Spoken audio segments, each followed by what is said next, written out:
তামান্নার মা এবং আনিস খানের বাবার সঙ্গে কথা বললেন মুখ্যমন্ত্রী।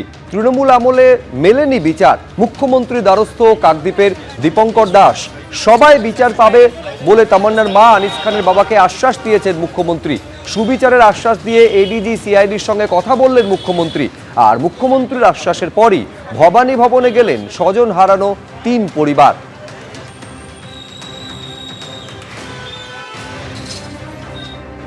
একদিকে ছোট্ট তামান্নার মা সাবিনা ইয়াসমিন তিনি এসেছেন, অন্যদিকে আমতার সেই আনিস খান তার বাবা এসেছেন, আর কাকদ্বীপে দেবপ্রসাদ দাস আর উষারানী দাস যাদেরকে জীবন্ত পুড়িয়ে মারার অভিযোগ উঠেছিল তার ছেলে এসেছেন। তারা প্রথমে মুখ্যমন্ত্রীর সঙ্গে দেখা করেন। মুখ্যমন্ত্রী নির্দেশ দেন রাজ্য পুলিশের ডিজিকে যে এই 3টি পরিবার কথা বলতে চায়, এবং তারপরই ভবানী ভবনে এসে পৌঁছেছেন 3টি পরিবারের সদস্যরা। তার সঙ্গে রয়েছেন ডোমকলের সিপিআইএমের বিধায়ক, সঙ্গে মীনাক্ষী মুখোপাধ্যায়। তারা সকলে ভবানী ভবনে এলেন, রাজ্য পুলিশের ডিজির সঙ্গে দেখা করলেন, কথা বললেন যাতে এই 3টে ঘটনার তদন্ত পুলিশ আবারও নতুন করে শুরু করে এবং যে ঘটনা ঘটেছিল তার উপযুক্ত বিচার যাতে পরিবারগুলি পায় সে বিষয়ে তারা রাজ্য পুলিশের ডিজির সঙ্গে দেখা করে কথা বলে গেলেন।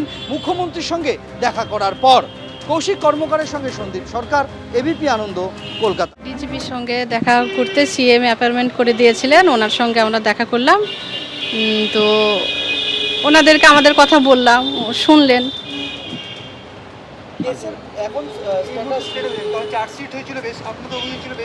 ওখানে যা বলার বলে আসলাম, উনি শুনেছেন, সব কথা শুনেছেন। মুখ্যমন্ত্রী বিধানসভায় বলেছেন যে এগুলো আবার তদন্ত হবে, আপনারা খুশি? হ্যাঁ, খুশি। তদন্ত কি এতদিন সঠিকভাবে চলছিল? না, চলছিল না। আনিসের ঘটনাটা তদন্ত সঠিক পাইনি বলে আজ সিএম সাহেবের কাছে আমি এসেছিলাম। রানাদার সঙ্গে আলোচনা করে উনি টাইম দিয়েছিল, সেই টাইমের অনুযায়ী আজকে আমি এসেছিলাম। উনি এখানে আমাদেরকে পাঠিয়েছিল, আমাকে এখানে যা বলার বলেছি, উনি আমার বক্তব্য লিখে রেখেছেন। উনি বলেছেন কি দেখছি আমরা এটাকে কি করা যায়, এরা ন্যায্য বিচার দেওয়ার জন্য এরা কথা দিয়েছে। তিনি যা বলেছে তাতে আমরা খুশি আছি। পুলিশও ওই আশ্বাস দিয়েছে, আমরা ওই আশ্বাসেই আছি।